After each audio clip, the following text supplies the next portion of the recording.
যদি 100% নিশ্চিত হন তবে কি ইসলাম গ্রহণ করবেন? Inshallah, I will accept Islam. কোরআন অনুযায়ী ইসলামে কি পবিত্র আত্মার ধারণা আছে? এবং বাইবেলের পুরাতন নিয়মে একটি আয়াত আছে যে ঈশ্বরের আত্মা পানির ওপর বিরাজ করছিল। তাহলে পবিত্র আত্মা কি আল্লাহ থেকে আলাদা কিছু? কোরআনে পবিত্র আত্মার যে সংজ্ঞা তা ইসলামের মতো এক নয়, কারণ খ্রিস্টানরা যখন পবিত্র আত্মার কথা বলে তারা মনে করে এটি ত্রিত্ববাদের একটি অংশ, যদিও ত্রিত্ববাদ শব্দটি বাইবেলের কোথাও নেই। পিতা, পুত্র এবং পবিত্র আত্মা, যখন তারা পিতা বলে তখন তারা সর্বশক্তিমান ঈশ্বরের কথা ভাবেন। যেমন একজন সান্টা ক্লজ স্বর্গে বসে আছেন আর পৃথিবীটা তার পায়ের নিচে। যখন তারা পুত্র নিয়ে কথা বলে তারা যীশুখ্রিস্ট বা ঈসা আলাইহিসসালাম সম্পর্কে ভাবে।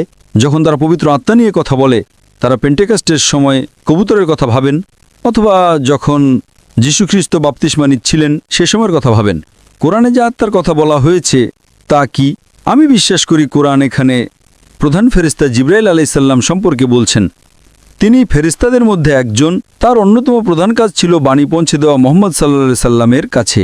তাই আমরা এই ফেরেশতায় বিশ্বাস করি। তাই আপনি যদি বলেন যে সেখানে একটি আত্মা আছে, আমাদের কোনো সমস্যা নেই।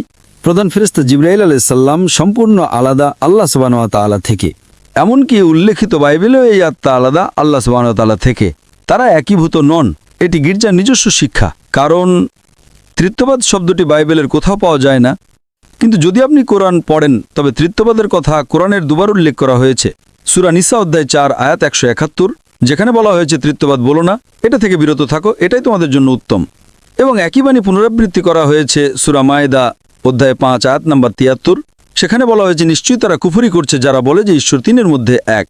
সুতরাং ত্রিত্ববাদ শব্দটি কোরআনে দুবার এসেছে এবং উভয় স্থানেই বলা হয়েছে যে এই ধারণাটি ব্যবহার করা ভুল। সবচেয়ে কাছাকাছি ত্রিত্ববাদের যে আয়াতটি বাইবেলে আছে সেটা হলো জনের অধ্যায় 5 আয়াত 7, যেখানে বলা হয়েছে স্বর্গে সাক্ষ্য দেওয়ার জন্য 3 জন আছেন, পিতা, বাক্য এবং পবিত্র আত্মা, আর এই 3 জনই এক।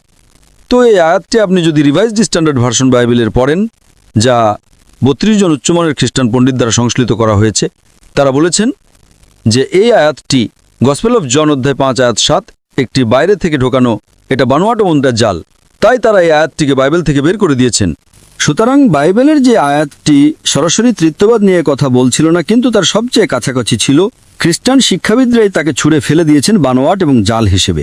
এবং কোরআনে বলা হয়েছে জিবরাইল আলাইহিস সালামের কথা, তিনি একজন ফেরেশতা আল্লাহ সুবহানাহু ওয়া তাআলার। আশা করি বিষয়টি আপনার কাছে পরিষ্কার হয়েছে বোন।